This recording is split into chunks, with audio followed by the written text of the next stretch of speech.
키블러 로스라고 하는 박사님이 계세요. 이분은 전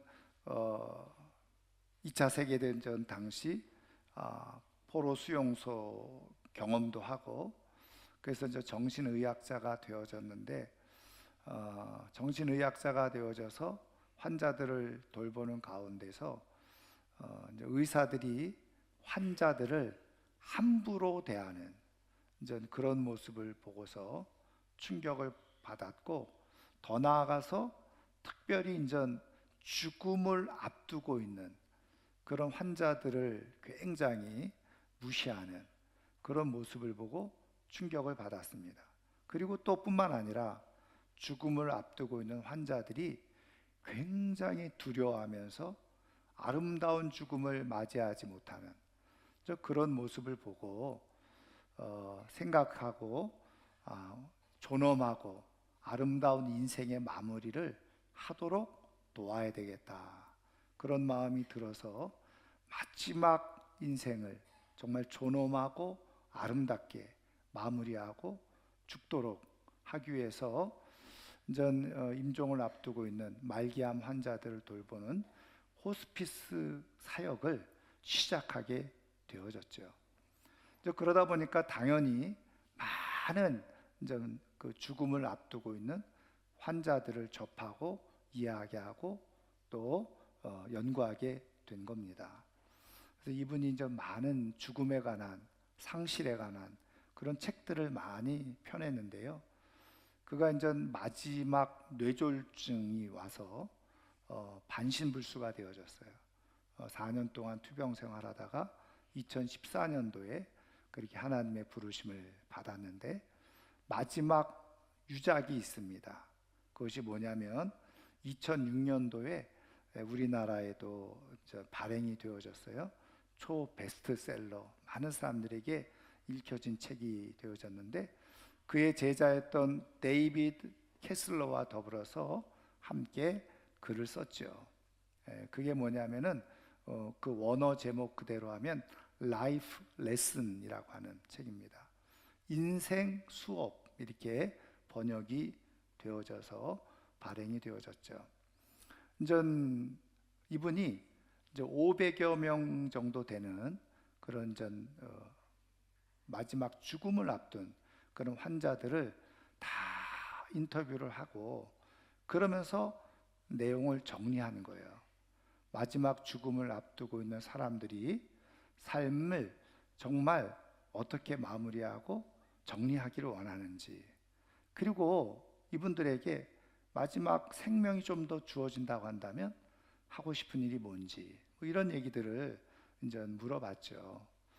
그런데 거의 열이면 열, 백이면 백, 죽음을 앞두고 있는 사람들이 다 내가 좀 더 부자로 살았으면, 내가 좀 더 큰 집에 살았으면, 내가 조금 더 좋은 차 타고 다니면서 인생을 누렸으면, 그리고 내가 조금 더 세상에서 지위를 갖고 권력을 갖고 힘있게 인생을 좀 살아봤으면, 이렇게 말하는 사람은 단 한 사람도 없더라는 거죠.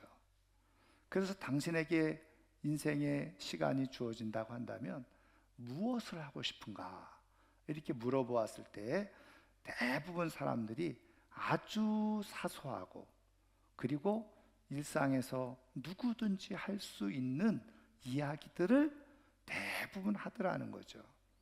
그러면서 나는 만약에 내게 조금 더 삶이 주어진다고 한다면 사랑하는 사람, 사랑하는 가족들, 사랑하는 사람들을 더 많이 안아주고 품어주고 그러면서 살겠다, 이런 얘기를 하고요.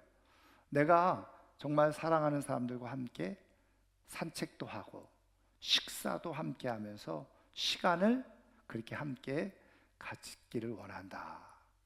그리고 뿐만 아니라 내가 누군가를, 사람을 만나고 이야기할 때 눈을 마주치면서 정말 웃으면서 아름다운 그런 대화, 그것을 하고 싶다.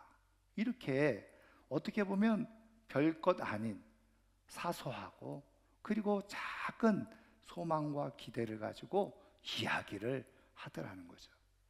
이게 큐블러-로스 박사가 깨달은 게 뭐냐면, 죽음을 앞두고 있는 사람들은 뭔가 대단하고 화려한 것을 얘기하는 것이 아니라 너무나도 일상 속에서 작고 사소한 소망들을 이야기하더라는 거죠.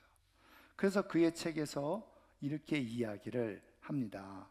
생의 마지막에 간절히 바라고 원하는 것, 그것은 지금 얼마든지 할 수 있는 거라는 거예요. 그러니까 기회를 놓치지 말고, 내게 주어진 생명이 있는 동안에 내가 죽음 직전에 그렇게 간절히 원하고 바라고 소망하는 것들을 미루지 말고 지금 하라는 거예요. 내가 지금 할 수 있을 때, 그게 대단한 용기가 필요하고 대단한 돈이 필요하고 대단한 힘이 필요한 게 아니잖아요. 사랑하는 사람들을 한 번 더 안아주는 것, 사랑하는 사람과 함께 식사를 하는 것, 사랑하는 사람과 함께 손잡고 산책하는 것, 얼마든지 지금이라도 당장에 누구든지 할 수 있는 일, 그것을 지금 하라는 거죠. 그렇게 인생을 살아간 사람들은 인생 마지막에 후회를 하지 않더라는 거예요. 후회 없는 인생. 그래서 너무나도 평안하게 인생을 잘 마무리하고 정말 존엄하고 위험 있는 그런 죽음의 자리에 가게 되더라는 거죠. 그런데 잔뜩 후회만 남긴 인생들은 불편한 모습으로 인생을 마무리하더라는 겁니다. 여러분, 우리 하나님은 우리에게 주어진 시간, 생명, 우리에게 주어진 인생을 허락해 주셨을 때, 우리가 다 피할 수 없는 이 죽음을 넘어서서 다 하나님 앞에 갈 때가 있죠. 그때 우리들의 인생이 하나님 앞에서 인생을 돌아보면서 잔뜩 후회만 남기는, 내가 이렇게 할 걸 저렇게 할 걸, 그런 인생이 아니라 정말 환하게 웃으면서 나 인생 참 잘 살았어요, 그러면서 하나님 괜찮았죠, 그러면서 웃으면서 하나님 앞에 서기를 원하시는 분이 바로 우리 하나님이세요. 그래서 성경을 통해서 이런 하나님의 뜻을 우리에게 계속 말씀해 주시면서 우리가 그럼 어떻게 그런 후회 없는 인생으로 살아갈 수 있는지, 하나님은 우리에게 말씀하시는 게 무엇입니까? 바로 우리의 인생의 목적, 그거를 잘 깨닫고 인생을 살아가라고 성경을 통해서 말씀해 주고 있어요. 그러면 하나님께서 우리가 하나님 앞에 후회 없는 인생으로 하나님 앞에 환하게 웃으면서 하나님 앞에 설 수 있는 우리의 인생의 목적이 뭐냐? 하나님 주신 것이 뭐냐? 바로 우리의 인생을 복의 사람으로 살도록 말씀하고 계신다는 거예요. 축복의 사람으로 살도록 말씀하고 계시는 거죠. 그래서 여러분, 성경을 보면 하나님께서 아브라함을 부르실 때도 너는 복이 될지라, 하나님께서 아브라함을 통해서 하나님의 복을 세상에 나타내고 전하면서 살기를 원하시네요. 여러분, 예수님께서 이 땅에 오신 이유도 무엇입니까? 바로 예수님이 복의 통로가 되어지고, 그리고 우리로 하여금 그 예수님을 영접한 사람으로서 이 땅에서 복의 사람으로 살도록 하시기 위한 것이죠.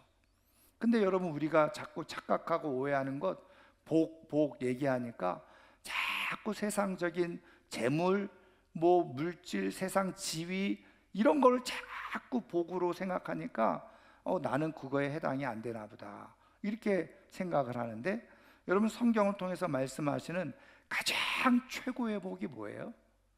하나님을 알고 하나님을 경험하고 하나님께서 주시는 영생을 갖고 이 땅에서 하나님과 함께 더불어서 살아가고, 그리고 영원까지 하나님과 함께 살아가는 것, 성경을 통해서 하나님 말씀하시는 가장 최고의 복인 거예요. 여러분, 그런 의미에서 우리는 이미 예수님을 믿고 하나님의 자녀로 살아가게 되어진 것이 바로 하나님의 복을 받고 살아가는 인생임을 믿으시기를 주의 이름으로 축원합니다. 그래서 우리가 이런 복된 인생으로 살아가는데, 복의 사람으로서 어떻게 해요? 이 복을 다른 사람들에게 나누라는 거예요. 그러면 하나님 앞에 섰을 때 절대로 부끄럽지 않고 후회되지 않는 인생으로 살아갈 수가 있다는 거죠. 여러분, 그렇다고 한다면 이 복의 사람은 이 땅에서 삶을 살아가면서 나타나는 특징이 있다는 거예요. 복의 사람의 모습이 있다는 거예요. 여러분, 복의 사람은 어떤 모습을 가지고 살아가느냐? 오늘 성경을 통해서 함께 살펴보고, 그렇게 복의 사람으로 살아갈 때 나타나는 결과가 무엇인지 또 한번 성경을 통해서 한번 살펴보도록 하겠는데요. 자, 오늘 우리에게 주신 말씀 속에서 복의 사람은 어떤 모습을 가지고 있는지 가르쳐 주고 있는데, 오늘 우리가 읽은 말씀은 성경을 좀 많이 읽고 교회를 다니신 분들은 아시겠지만 내용 간단해요. 여러분, 우리가 잘 알고 있는 것처럼 이스라엘 백성들, 유대인들을 예수 믿는 것으로 인해서 핍박하고 박해하는 사람이 바울이었잖아요. 근데 바울의 원래 이름, 유대식 이름은 사울이었어요. 그런데 이 사울이 또 다른 이름을 가지고 있는데 로마식 이름이 바울이었습니다. 그 사울, 바울 사실은 똑같은 사람이고, 유대식으로 이름을 불렀느냐 로마식으로 이름을 불렀느냐, 그것만 차이가 있을 뿐이죠. 그래서 오늘 본문에 등장하는 사울은 바울을 얘기하죠. 근데 이 사울이 예수님을 몰랐을 때는 어떻게 했어요? 예수님을 믿는 사람들을 찾아다니면서 열심히 핍박하고 박해를 했다고요. 근데 이제 9장 앞부분을 우리가 읽어보면 다메섹으로 이 예수 믿는 사람들 잡으러 가던 중에 부활하신 예수님을 만났잖아요. 그리고 나서 완전히 뒤집어지고 회심을 해서 이제 예수님을 전하는 사람으로 바뀐 거예요. 그렇게 예수님을 전하는 사람으로 바뀌어서 이제는 마음속에 그 예루살렘 교회 지도자들이 있는데, 예수님의 실제적인 제자였고 사도들, 그 사람들하고 이 바울이 이제는 교제를 하기를 원해서 예루살렘으로 내려온 거예요. 근데 오늘 우리가 읽으면서 알 수 있듯이 그 예루살렘에 있는 교회 지도자들, 예수님의 실제적인 제자였던 사도들이 하나도 만나주질 않는 겁니다. 여러분, 그때 바울의 마음이 어떠했을까요? 근데 이유는 있죠. 오늘 말씀에 있는 것처럼, 나와 있는 것처럼 두려워하여 그가 제자됨을 믿지 않았다. 그러니까 저 사람이 저렇게 속이고 우리한테 왔다가 우리를 잡아서 또 핍박하고 박해하고 죽이면 어떻게 하나, 제자들이 두려운 마음, 그리고 그를 불신했다는 거예요. 왜? 과거에 전력이 있으니까. 그래서 아무도 만나주지 않은 거예요. 그런데 오늘 우리가 말씀을 읽으면서 알 수 있듯이 이 바나바라고 하는 제자가 있었는데, 그가 바울을 만나서 얘기를 다 전해 듣고는 그 바울을 데리고, 사울을 데리고 제자들과 만나게 해주고, 그로 인해서 교회가 크게 더 부흥하게 되어지는 일이 일어나게 되어졌다는 것이 바로 우리가 읽은 오늘 말씀의 내용이거든요. 여러분, 하나님께서 이 말씀 속에서 복의 사람은 어떤 사람이고 어떤 모습과 행동을 하는 사람인지를 우리에게 그대로 가르쳐주고 말씀해주고 있는데, 그 사람이 누굽니까? 바로 바나바와 같은 사람이 바로 복의 인생을 살아가는 사람이다 라고 말씀해주고 있는 거예요. 여러분, 그러면 바나바가 한 일이 무엇입니까? 간단해요. 바울이 그 사도들을 만나려고 왔는데 두려워서 의심하면서 아무도 만나지 않았다 그랬죠. 근데 그 바울을 그 사도들과 같이 연결시켜 준 거예요. 다른 거 한 게 없어요. 만나게 해준 겁니다. 그런데 그것이 하나님이 보실 때 복된 사람의 모습이라고 성경을 통해서 우리에게 가르쳐 주시고 말씀해 주고 계시는 거죠. 근데 여러분, 중요한 것은 바나바가 어떻게 이 일을 할 수 있었느냐는 거예요. 여러분, 다른 사도들 다 신령한 사람이었죠. 믿음의 사람이었죠. 성령의 사람이었습니다.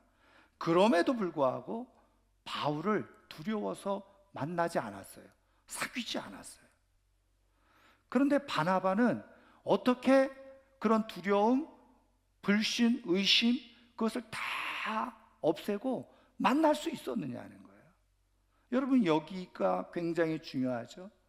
그러면 바나바는 뭐 애초부터 바울을 잘 알아서 뭐 동기동창 고향 사람 그래가지고 그냥 바울을 추천해주고 그리고 사도들과 만나게 해준 겁니까? 아니면 그냥 바울이 좀 돈을 써가지고 뇌물 써가지고 지도자들 좀 만나게 해달라 해서 만나게 해준 겁니까? 그런 게 아니잖아요. 여러분, 그러면 바나바에게도 분명히 불신이 있었을 거예요. 의심이 있었을 겁니다. 그 바울을 만나는 그 악랄하게 핍박하고 박해하던 그 바울을 만나는 것에 대한 그런 위험 부담을 가지고 있었을 거예요. 여러분, 그런데 바나바는 어떻게 그런 위험 부담을 안고 불신과 의심을 다 떨쳐버리고 그렇게 바울을 만나서 이야기를 들어주고 그리고 바울을 제자들에게 만나게 해주고 연결시켜 줄 수 있었냐는 거죠. 여러분, 어떤 면에서 거꾸로 보면 한번 바울 입장에서 보면 어떤 생각이 들겠어요? 나름대로 우리는 성경을 통해서 바울이 회심했다는 것도 알고 그리고서 복음을 전하는 사람이 됐다는 것도 우리는 이미 결과적으로 알아서 아니 뭐 이렇게 만나는 게 뭐가 부담스럽나 이렇게 생각할지 모르지만 당시의 제자들의 입장에서는 사실 쉽지 않은 거겠죠. 그러니까 바울도 마음이 얼마나 불편했겠습니까? 아, 사람들이 나를 믿어주지 않는구나, 사람들이 나를 불신하는구나, 그러면서 한편으로는 섭섭한 마음도 들 수 있을 것이고 안타까운 마음도 없지 않아 있었을 거예요. 그런데 바나바라는 사람이 와서 찾아와서 자기 이야기를 쭉 들어주는 거예요. 그랬을 때 바울의 마음이 얼마나 기쁘고 행복했겠어요? 자기를 인정해주고 그리고 말을 들어주는 사람 만났으니 정말 기쁘고 행복하지 않았겠어요? 여러분, 바나바가 어떻게 그런 사람이 될 수 있었냐는 거죠. 여러분, 오늘 우리가 읽은 본문에서는 그것이 나와 있지는 않지만 얼마든지 우리가 생각해 볼 수 있는 이 바나바가 왜 어떻게 그렇게 할 수 있는지 유추해 볼 수 있는 성경 구절이 있어요.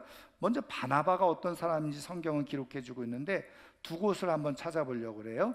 자, 먼저 한 장 뒤로 넘기시면 자, 사도행전 11장 24절을 보세요. 자, 사도행전 11장 24절 우리 한번 같이 읽겠습니다. 바나바는 착한 사람이요 성령과 믿음이 충만한 사람이라 이에 큰 무리가 주께 더하여 지더라. 아멘. 바나바에 대해서 성경은 아주 분명하고 정확하게 언급하고 말씀해 주고 있죠. 일단 성품적으로는 착한 사람이다. 그리고 신앙적으로는 어떻게 해요? 성령과 믿음이 충만한 사람이다. 여러분, 성령과 믿음이 충만한 사람, 그러면은 도대체 구체적으로 이 바나바는 어떻게 성령으로 충만했는가? 그것을 우리가 조금 더 살펴보려면요, 이제는 앞으로 넘겨보세요. 앞으로 넘기셔서 4장을 한번 찾아보시면요, 사도행전 4장 한번 찾아보세요. 자, 36절 37절 마지막 절입니다. 4장 36절 37절 같이 읽겠습니다. 구브로에서 난 레위족 사람이 있으니 이름은 요셉이라 사도들이 일컬어 바나바라 번역하면 위로의 아들이라 하니 그가 밭이 있음에 팔아 그 값을 가지고 사도들의 발 앞에 두니라. 아멘. 여기서는 이 바나바의 본명이 무엇인지, 어디 출신인지, 어느 지파 사람인지 이 신분에 대해서 잘 설명해 주고 있죠. 여러분, 구브로라고 하는 곳에서 태어났어요. 섬입니다. 나중에 바울과 바나바가 1차 전도 여행을 할 때 제일 먼저 구브로를 가게 되어지는데 그것이 바로 이 바나바의 고향이, 집이 있던 곳이죠. 그래서 바나바는 제일 먼저 선교하면서 어디를? 가족들에게 찾아갔다는 거예요. 어쨌든 이 구브로에서 태어났는데 레위 지파 사람이었다는 거예요. 그리고 본명은 뭐였다고요? 요셉이었다는 거예요. 근데 그가 어떤 경우인지는 모르겠는데 예수님을 믿게 되어지고 알게 되어졌어요. 그리고 은혜를 받았는데, 여러분 이 기록에 의하면 이 바나바의 집안이 굉장히 큰 부자였다는 거예요. 구브로에서. 그래서 예루살렘에도 땅을 소유하고 있었다는 겁니다. 그런데 오늘 37절에 나와 있는 것처럼 그가 소유하고 있었던 땅을 다 팔아가지고 어떻게 해요? 사도들의 발 앞에 두었다. 이 얘기는 뭐냐면 교회에 헌납을 했다는 거예요. 그러니까 굉장한 믿음의 사람이라는 것을 알 수 있죠. 근데 사도들이 볼 때 이 바나바에게 나타난 더 중요한 특징이 있어요. 그게 무엇이었다는 겁니까? 바나바라고 하는 별칭을 제자들이 붙여주었는데 그 이름의 뜻이 뭐예요? 위로의 아들이라고 그랬어요. 위로의 아들. 여러분, 그 위로의 아들이라고 하는 그 헬라어 단어가 무엇이냐면 파라클레세오스라는 말입니다. 그래서 원어를 보면 피오스 파라클레세오스 이렇게 되어져 있어요. 피오스라는 말은 아들이라는 말이거든요. 파라클레세오스, 위로라는 말이에요. 자, 그러니까 이 바나바라고 이름을 붙여줬는데 원래는 요셉인데, 가만히 예루살렘 교회에서 신앙생활하는 모습을 보니까 이 요셉이라고 하는 사람이 성령의 은혜 속에서 사람들을 만나고 그렇게 하면 사람들이 위로를 받고 격려를 받고, 그리고 마음이 부드러워져서 실족했던 사람, 상처받았던 사람들이 다 교회로 와서 믿음에 든든히 서는 모습을 보게 되어진 거예요. 그래서 이 요셉을 향해서 사도들이 당신은 이름을 바나바라고 하시오. 당신은 위로의 아들. 그렇게 사도들이 인정해주는 사람이 되어졌다는 거예요. 여러분, 여기에서 이 위로의 아들이라고 하는 이 단어, 파라클레세오스라고 하는 이 단어가요, 어원이 파라칼레오라는 단어예요. 근데 이게 어디에 똑같이 쓰여졌냐면 요한복음 14장 26절을 읽어보시면 이제 예수님께서 이제 내가 하나님의 부르심을 따라서 올라가게 될 텐데, 내가 올라가게 되어지면 너희와 영원히 함께할 하나님의 성령, 보혜사 성령이 오실 것이다. 그 보혜사 성령이 너에게 오시면 너희가 모든 것을 생각나게, 너희가 모든 것이 생각나도록 도와주실 것이다 할 때, 그 보혜사, 그 보혜사라고 하는 헬라어 원어가 뭐냐? 파라클레토스예요. 그래서 이 파라클레토스라는 말은 여러분, 파라 뭐뭐 곁으로, 칼레오 부르다는 뜻이에요. 그래서 성령님은 어떤 분이시냐? 그 성령님 곁으로 불러, 아니면 성령님이 그 사람 곁으로 가서 함께 위로하고 격려하고 상담해 주는 분이 바로 보혜사 성령님이라는 거예요. 그래서 우리 성령님을 위로의 영, 격려의 영, 상담해 주시는 분, 그게 바로 파라클레토스, 성령의 이름이라는 거예요. 그런데 똑같은 어원을 누구에게요? 바로 이 바나바에게 붙여준 거예요. 파라클레세오스. 그래서 위로. 그러니까 지금 이 바나바는 어떤 사람이었어요? 성령으로 충만했던 사람인데, 그 성령님은 어떤 분이시느냐? 바로 위로하시는, 격려하시는 성령이에요. 자, 그러니까 바나바가 어떻게 지금 이 험악한 상황, 이 바울에 대해서 모두가 두려워하고 불신하는 상황 속에서 어떻게 이 바울을 만나서 그렇게 제자들과 서로 연결시켜 줄 수 있었느냐? 바울을 만나서 어떻게 그 이야기를 다 들어줄 수 있었느냐? 바로 성령께서 바나바 마음 가운데 역사하셨기 때문이라는 거죠. 어떤 성령님? 위로의 성령님. 그러니까 바나바가 어쨌든 이 예루살렘에 바울이 왔다고 얘기도 들었을 것이고, 소문도 들었을 것이고, 사도들을 만나고 싶어 한다는 얘기도 들었을 거예요.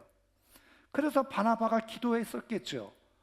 그런데 그 위로의 성령, 바나바 가운데 역사하셨던 그 위로의 성령, 격려의 성령께서 그 바나바 마음 가운데 감동을 주신 거예요. 여러분, 마치 그 앞에 우리가 바로 읽어보면요, 이 사울이 부활하신 예수님을 만나서 바울이 눈이 다 감기게 되어지고 그렇게 이제 직가라는 곳에 가 있잖아요. 근데 이 다메섹에서 사역하고 있던 이 아나니아라고 하는 그 제자에게 성령이 임하신 거예요. 그리고 지금 직가로 가면 사울, 너희를 박해하고 핍박했던 사울이 기도하고 있을 터인데 가서 그에게 안수하고 사명과 비전을 전해주라. 성령이 아나니아라는 사람에게 그렇게 감동을 주신 거예요. 그랬더니 아나니아도 깜짝 놀래가지고, 아니 그 사울은 우리를 박해하고 핍박하던 사람 아닙니까? 내가 그를 따로 세워서 그에게 비전을 주었다. 너는 빨리 그에게 가서 그에게 안수를 주라. 그래서 이 아나니아도 성령의 감동을 따라서 뭐 반신반의했겠죠. 정말 그런 일이 하고 직가라고 하는 곳에 갔더니 사울이라고 하는 사람이 정말 기도하고 있었던 거예요.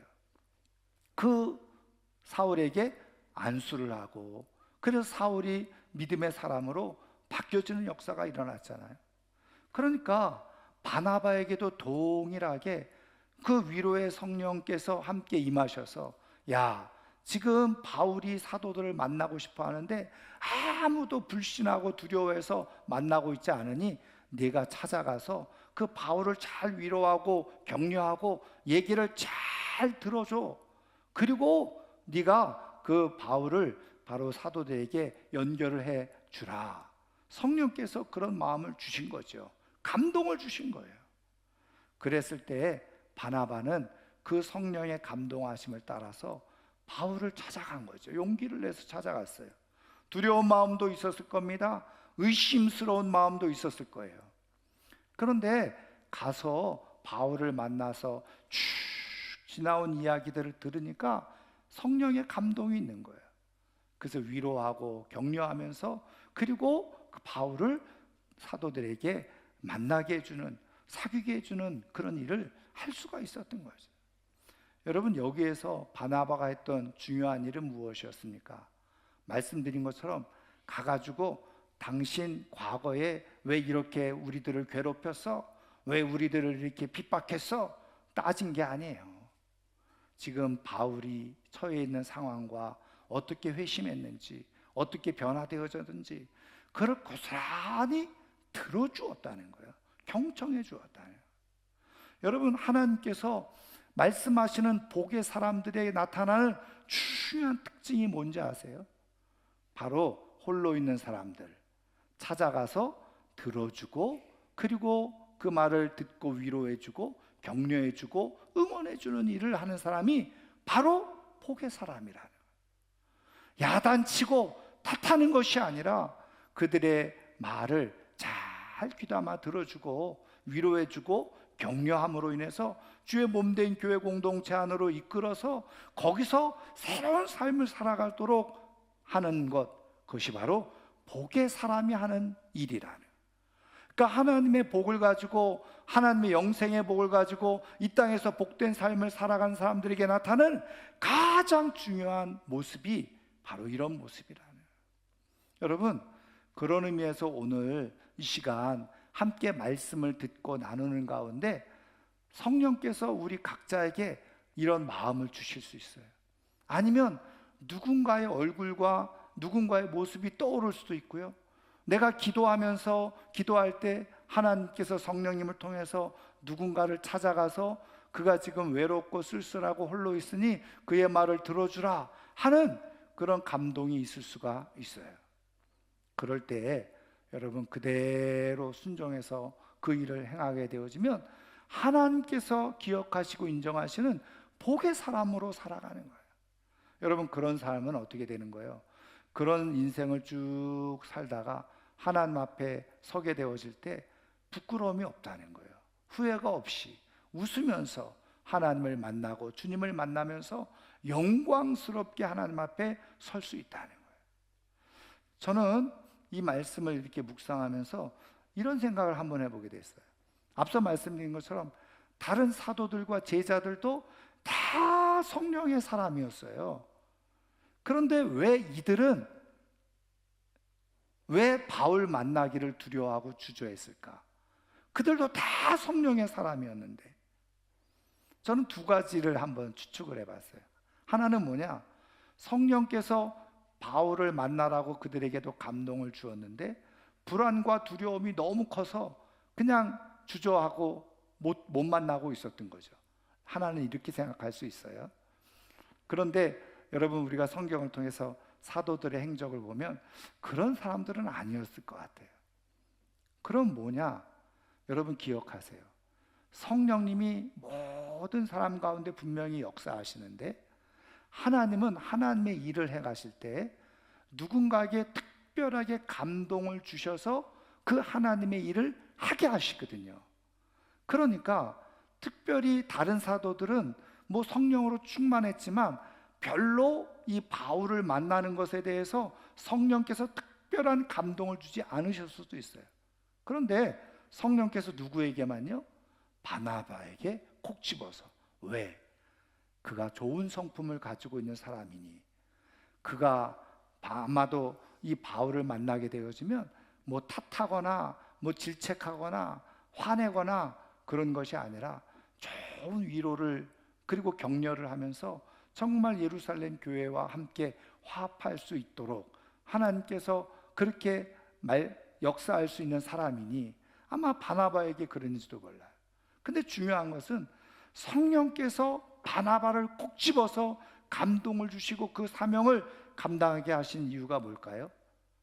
바로 바나바가 복의 사람으로 살다가 하나님 앞에 설 때 부끄럽지 않고 더 큰 영광을 얻게 해주시기 위한 하나님의 마음과 뜻이 여기에 담겨져 있는 거예요.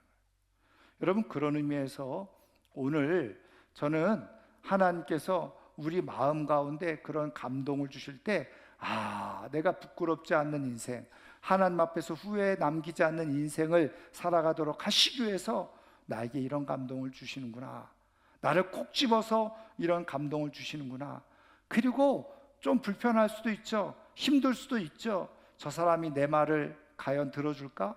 아니면은 저 사람이 나한테 말을 할까? 뭐 이런 여러 가지 고민과 걱정, 생각이 있을 수도 있어요. 생각이 복잡할 수도 있어요.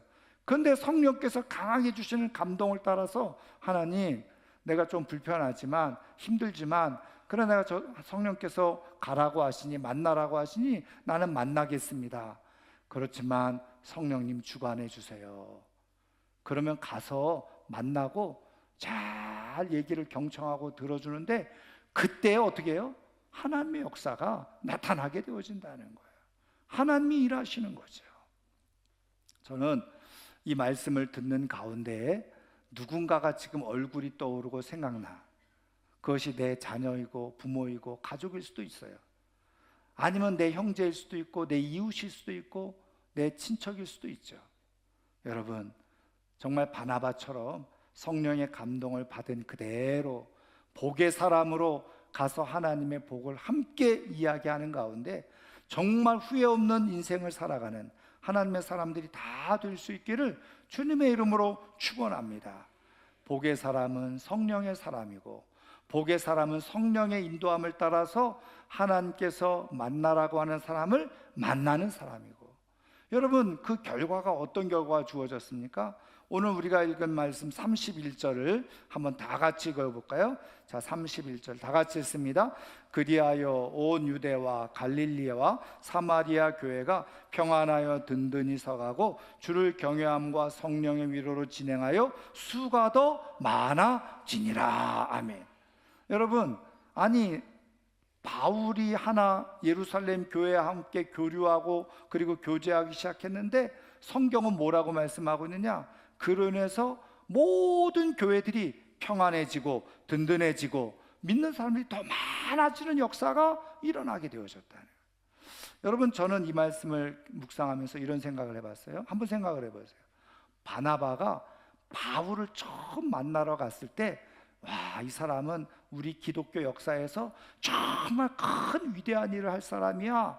그리고 만났을까요? 그런 생각 조금도 못했을지도 몰라요. 저 사람은 해코지나 하지 않을까? 이렇게 두려운 마음으로 만났을 거예요. 그런데 그 바나바의 작은 시도, 성령께 순종한 발걸음이 기독교 역사에 위대한 하나님의 사람을 세우는 일이 되어졌다는 거예요. 여러분, 오늘 성령께서 감동을 주시는 누군가에게 내가 발걸음을 옮겼을 때 아무도 몰라요. 그 사람이 주의 몸된 교회에서 기둥처럼 쓰임받을 수 있을 사람인지, 하나님 나라의 더 큰 영광을 이룰 사람인지는 아무도 몰라요.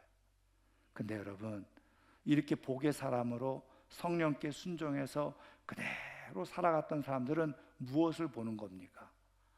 야, 내가 그때 순종해서 그 사람을 찾아가서 만나서 이 이야기를 들어주고 그 사람이 교회로 왔는데 그 사람이 5년 후에 집사가 되고 10년 후에 장로가 되고 권사가 돼서 교회 기둥처럼 쓰임받고 있어요. 여러분, 사도 바울의 표현대로 한다면 그것이 하나님 앞에 유일하게 자랑할 수 있는 요소가 되어져요. 그런 사람들이 후회가 없는 거예요. 왜? 하나님 앞에 섰을 때 하나님, 나는 복의 사람으로 내가 성령을 따라서 만나라고 한 사람, 그 사람이 지금 광진교회의 장로가 됐잖아요. 하나님 나라를 위한 목사가 되고 선교사 되고 중요한 일꾼이 되어졌잖아요. 여러분, 유일하게 우리가 하나님 앞에 자랑할 것 아무것도 없는데 자랑할 수 있는 건 바로 그거예요. 그런 사람이 후회를 남기지 않아요. 후회 없는 인생이 되게 되어져요. 세상 사람들은 그냥 후회를 남기지 않도록 하기 위해서 뭐 세상으로 들러 어디로 그냥 열심히 누리면서 살아간다고 하지만 우리는 다 하나님 앞에 설 사람이잖아요. 하나님 앞에 후회 없는 인생으로 남는 것, 하나님께서 우리에게 복의 인생으로 복의 사람으로 살아가라고 하실 텐데 성령께서 주시는 감동을 따라서 정말 소외되어 있는 사람, 외로워하는 사람 찾아가서 주의 몸된 교회와 잘 연결을 시켜서 주의 몸된 교회를 위해서, 하나님 나라를 위해서 일꾼이 세워지면 그것이 후회 없는 인생을 살아가는 복의 사람의 인생이 되어지는 거예요. 저는 오늘 이 아침에 다 그런 복의 사람으로 성령의 감동을 따라서 정말 꼭 주의 말씀을 들어야 되고 또 위로가 필요한 사람, 격려가 필요한 사람 찾아가서 이야기함으로 말미암아서 그들을 통해서 하나님의 영광을 함께 보는 하나님의 사람들 되기를 주의 이름으로 축원합니다. 이 퀴블러 로스가요, 그의 책 인생 수업에 이렇게 아주 중요한 말을 기록해 놨어요. 그래서 제가 그것을 여러분들에게 소개를 해드리려고 하는데 이런 말입니다. 우리는 우리의 훌륭함을 기억하고 우리의 소중함과 경이로움을 서로에게 일깨워 주기 위해 이곳에 있음을 기억해야 합니다. 자, 우리의 훌륭함을 기억하고, 여기서 훌륭하다는 건 뭐 세상적으로 내놓으라는 인생이 아니에요. 저는 이걸 어떻게 해석하느냐, 내가 하나님의 복의 사람이 되어졌다는 것, 그게 훌륭한 것 아니에요?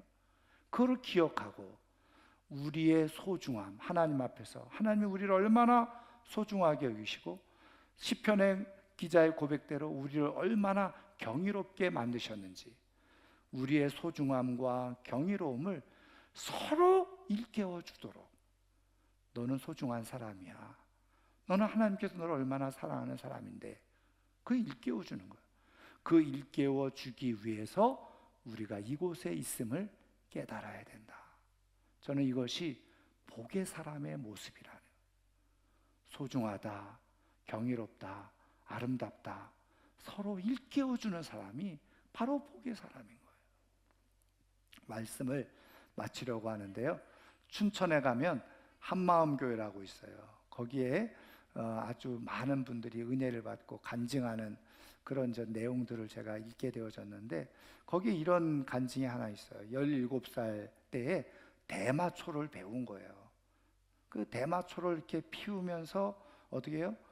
도박에 빠지기도 하고, 그리고서 마약 중독에 빠지기도 하고, 조직폭력배에 들어가서 싸우다가 칼에 맞아가지고 중태에 빠져서 죽을 고비도 넘겨요. 그렇게 이제 삶을 살아가다 보니까 엉망진창인 거죠. 그래서 결국은 아내와 딸이 떠나버리고 마는 거예요. 이혼해서 떠나버렸어요. 그러니까 이제 아무것도 아닌 홀로 병든 몸으로 있게 되어지면서 또 어떻게 해요? 바로 마약에 빠져서 나는 이제 쓸모없는 인생이야.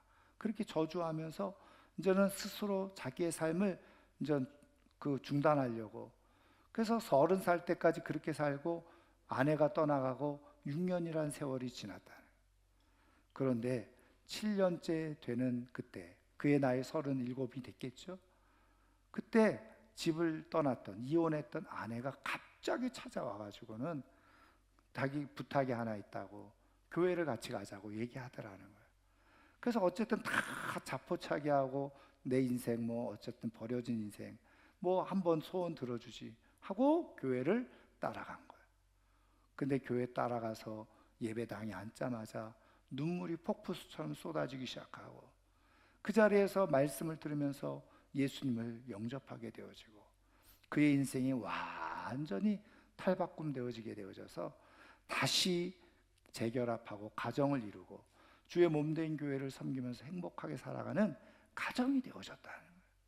근데 이분이 자기가 어떻게 그렇게 될 수 있었느냐, 자기 인생이 다 망가져가지고 버려질 인생인데 그냥 아내 손에 이끌려서 그냥 교회 마지막 소원 들어주겠다는 심정으로, 미안한 심정으로 따라왔다는 거예요. 그런데 교회에 들어오는 순간부터 모든 성도들이 두 손을 들어서 자기를 다 안아주면서 환대하고 환영하는데 굉장히 낯설었다는 거죠. 왜? 그런 적이 없었으니까. 그래가지고 자기에 딱 앉았는데 갑자기 눈물이 나오면서 내가 쓰레기 같은 인생인데, 버려진 인생인데 이렇게 환대받고 사랑받고 존중받아도 되나? 그러면서 울컥하면서 또 말씀을 들으면서 깨달은 것이, 아, 이게 하나님이 나를 사랑하시는 모습이었구나. 그러면서 결단하고 그리고 하나님을 믿는 그런 믿음의 삶으로 살게 되어졌다는 거예요. 사랑하는 성도 여러분, 그 아내가 그냥 가서 한 번 만나서 얘기했어요. 근데 그 가정에 놀라운 새로운 역사들이 일어나게 되어지고 교회의 일꾼이 세워지는 역사가 일어나지 않았어요. 사랑하는 성도 여러분, 오늘 성령님은 우리에게 복의 사람으로 살도록 감동을 주세요. 그것이 우리의 삶을 아름답게 하고 풍성하게 하고 후회를 남기지 않는 삶으로 살아가도록 하시기 위해서. 그리고 지금 우리 주변에는 말을 못해서 그렇지 누군가가 자기의 손을 좀 잡아주었으면 고민하면서 속으로 울고 있는 사람들이 있어요. 성령께서 우리에게 주시는 감동을 따라 그들을 찾아가서 위로하고 격려하고 들어주고 함께함으로 말미암아서 정말 하나님께서 세워가시는 복의 인생으로 살아가는 우리 모두가 되기를 주의 이름으로 축원합니다. 축원합니다.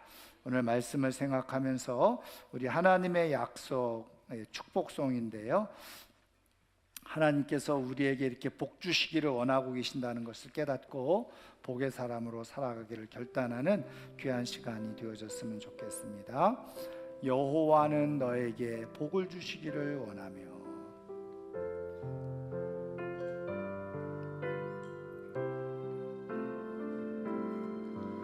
여호와는 너에게 복을 주시기를 원하며 너를 지키시기를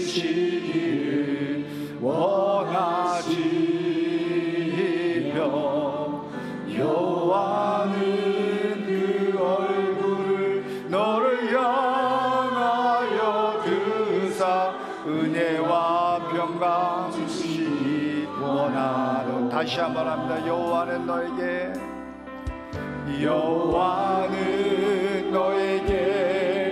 복을 주시기를 원하며 너를 지키시기를 원하시며 여호와는 그 얼굴을 너를 향하여 드사 은혜와 평강 주시길 원하노라. 너는 보배롭고 너를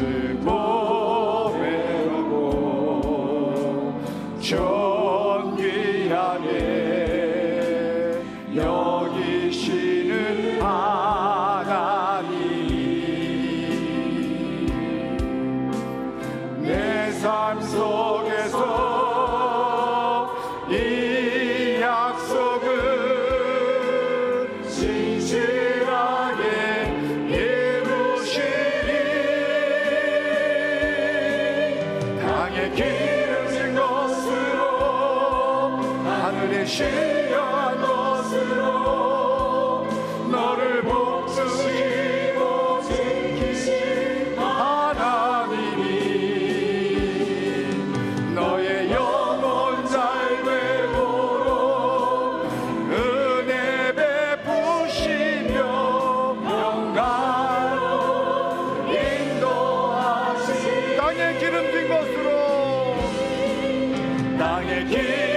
것으로 하늘에 신령한 것으로 너를 복주시고 지키신 하나님이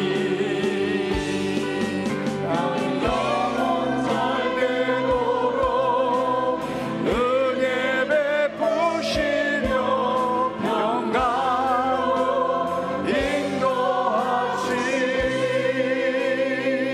인도하시니. 오늘 말씀을 생각하면서 하나님은 정말 땅에 기름진 것, 하늘에 신령한 것으로 우리에게 복 주셔서 복의 사람으로 살기를 원하시는데, 하나님 성령께서 주시는 감동을 따라 오늘 기도할 때 떠오르는 사람들 이번 주간에 찾아가서 함께 시간을 가져주고 들어주는 가운데 하나님이 택한 영혼들 주께로 인도되어져서 함께 복을 누리며 더불어서 하나님의 영광을 누리며 살아가는 역사가 일어나게 해달라고 이 시간 함께 1분 정도 함께 동성으로 기도하겠습니다.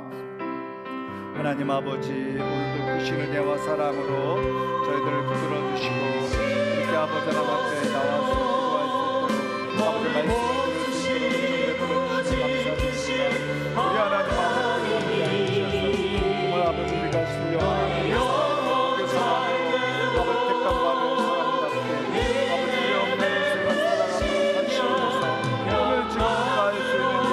아버지 하나님 소외되고 어려운 사람들 찾아가서 아버지 그들을 위로하고 격려하고 주의 몸된 교회와 연결시켜서 하나님의 사랑을 알고 살아가도록 아버지 우리를 부르셨습니다.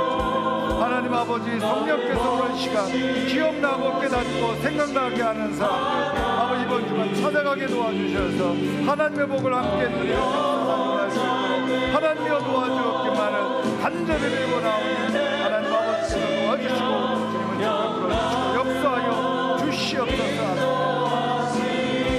땅에 기름진 것으로 하늘에 신령한 것으로 너를 복주시고 지키신 하나님이 너의 영혼 잘 되도록 은혜 베푸시며 영광으로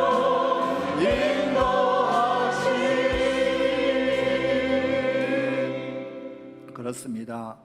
하나님은 오늘 우리를 택하셨을 때 땅에 기름진 것, 하늘에 신령한 것으로 복 주셔서 복의 사람으로 다른 사람들에게 생명을 나누고 베풀며 살아가도록 우리를 부르신 줄 믿습니다. 이 하나님의 약속의 말씀을 따라 부끄럽지 않고 후회 남기지 않는 인생 되도록 하기 위해서 성령께서 주시는 감동 그대로 순종해서 홀로 있는 사람들, 외로운 사람들, 누군가가 도움의 손길을 기다리고 바라고 있는 사람들 찾아가게 도와주시고 그들을 주께로 인도함으로 말미암아서 더불어 하나님의 복을 누리며 살아갈 수 있는 우리 모두가 되게 하여 주옵소서. 그래서 하나님의 복이 내 삶의 현실이 되게 도와주시고 실제가 되게 도와주시고 그 삶을 살다가 하나님 앞에 부끄러움이 없이 후회 없이 하나님을 웃으면서 만날 수 있는 우리 모두가 다 될 수 있도록 도와주옵소서. 특별히 크신 은혜 속에 귀한 은혜를 사랑의 마음으로 하나님 앞에 올려드리는 손길들이 있습니다. 하나님 아버지 그 마음과 중심을 기억하여 주시고 드린 손길들의 삶에 하나님께서 값지고 좋은 것으로 채우시되 영혼들을 붙여주셔서 하나님 앞에 자랑이 될 만한 인생으로 살아갈 수 있도록 축복해 주옵소서.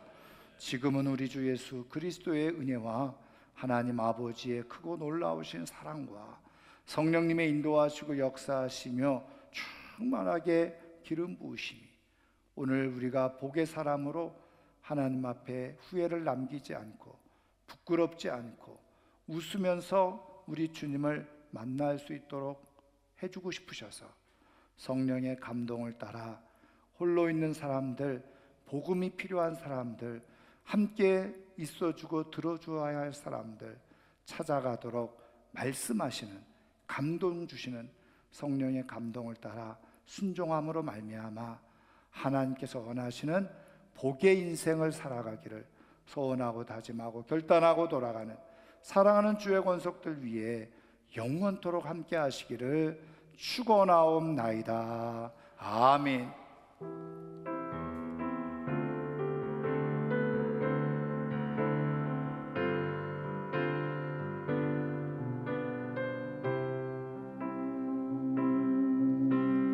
말씀 앞에서 경외함으로